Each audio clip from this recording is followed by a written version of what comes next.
कभी अपने जीवन में स्वप्न में किसी जाति बाती शब्द का प्रयोग मत करना। कभी अपने जीवन में किसी पंथवादी शब्द का प्रयोग मत करना। किसी अपने जीवन में क्षेत्रवादी शब्द का प्रयोग मत करना कि अमुक क्षेत्र के लोग ऐसे हैं, अमुक जाति के लोग ऐसे हैं, अमुक व्यक्ति की संतान ऐसे हैं।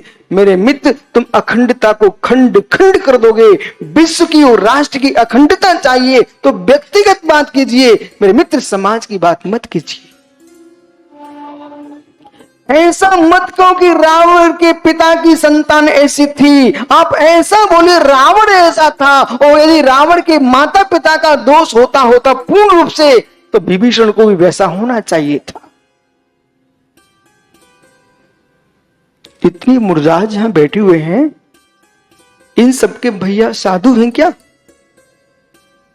यानी इतनी मुर्जाज बैठे हुए हैं, इन सबके भैया साधु हैं क्या? ज्ञानियों, इनके भाई लोग गृहस्थी चला रहे हैं, तो क्या ये भी गृहस्थ है?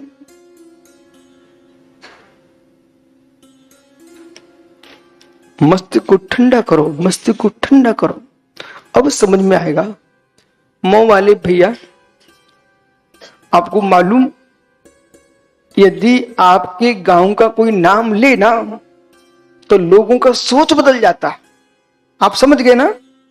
हाँ, वो तुरंत समझ गए। मऊ वाले भैया, इंजीनियर साहब, यदि आपके नगर का कोई नाम ले तो तुरंत लोगों का सोच बदल जाता है। अब उनसे कहो मत सोचो गांव के नाम पर, व्यक्ति के बारे में सोचो, लेकिन गांव के बारे में मत सोचिए। और जैसे आपके, ये मालूम कहां के हैं, वही ग्वालियर, वही भिंड, वही मुरैना की डांग जंगलों के गांव के ये आदमी है मेरे मित्र। डाकुओं के क्षेत्र का आदमी आज यहाँ पर वहां बोली ले रहा है। आप सुनिए, गोली मारने वाले के क्षेत्र का आदमी बोली लगाने आया हुआ है। इसका मतलब समझिए, क्षेत्र में दोष नहीं है, आप व्यक्ति में दोष देखिए। दोष किसमें? दोष किसमें है? इसलिए कभी मत कह देना। आपको मालूम, जिस कुल में शांति कुंत अरे, शांत कुंत अरे 3 तीर्थंकरों ने जन्म लिया है, जिस कुल में शांत कुंत अरे 3 तीर्थंकरों ने जन्म लिया है, उसी कुल में दुर्योधन हुआ है। ऐसा कहूं, दुर्योधन हुआ है। दुर्योधन, कुरु वंश में दुर्योधन का जन्म हुआ। कौरव वंशी दुर्योधन था, तो 3 तीर्थंकर भगवंतों ने भी कुरु वंश में जन्म लिया है, कौरव वंश में जन्म लिया है। शांत कुंत अरे, इसलिए कुरु वंश खोटा नहीं है, दुर्योधन की प्रणति खोटी है। वंश खोटा हो गया,